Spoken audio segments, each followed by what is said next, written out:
Hello Step, I ask you to subscribe to the channel, to strengthen us to put better content on the channel.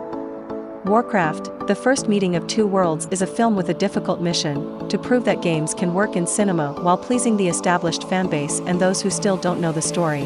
For those who don't know, we're talking about one of the biggest, if not the biggest, game franchises of all time. Released in 1994, the first game of this MMORPG spawned several sequels and inspired books, comics, manga and card games. With so much at stake, did the film deliver on its promise? Well, the answer would be yes and no. We begin by initially knowing the point of view of the orcs through the couple Durotan, leader of their clan, and his wife Draka, who is pregnant. They live in the kingdom of Draenor, a world on the brink of destruction. With their homeland about to collapse, the orcs look for ways to survive and manage to open a portal to a new world, the peaceful realm of Azeroth, where humans, also dwarves and elves, inhabit. Soon, a war between orcs and humans is about to erupt. The great strength of Warcraft lies in the fact that there is no right or wrong side. It is possible to understand both points of view and find heroes and villains on both sides, as it happens in reality. Interesting to realize that we are facing a timeless story, since in a way the orcs are refugees looking for a new home, but their means of inhabiting this new land are misrepresented by a tyrannical leader who uses power for his own personal gain.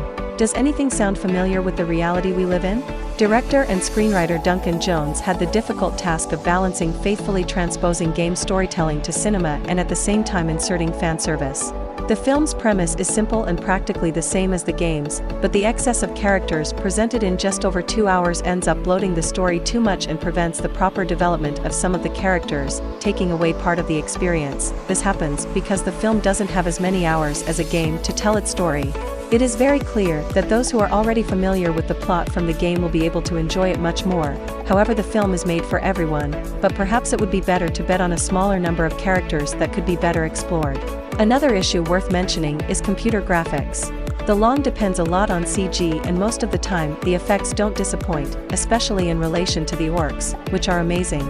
The only problem I had was initially with the backdrops from the realm of Azeroth that look very artificial, but throughout the movie everything starts to look more and more natural. I don't know if I got used to the effects or if they just blended in better over the course of the movie.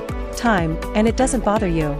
Warcraft suffers from some of the same problems as Batman v Superman, which overinflates its story with underutilized characters, obviously to please the original work's fanbase, while also aiming to set the stage for possible sequels. But even with that, in general it works well as medieval fantasy.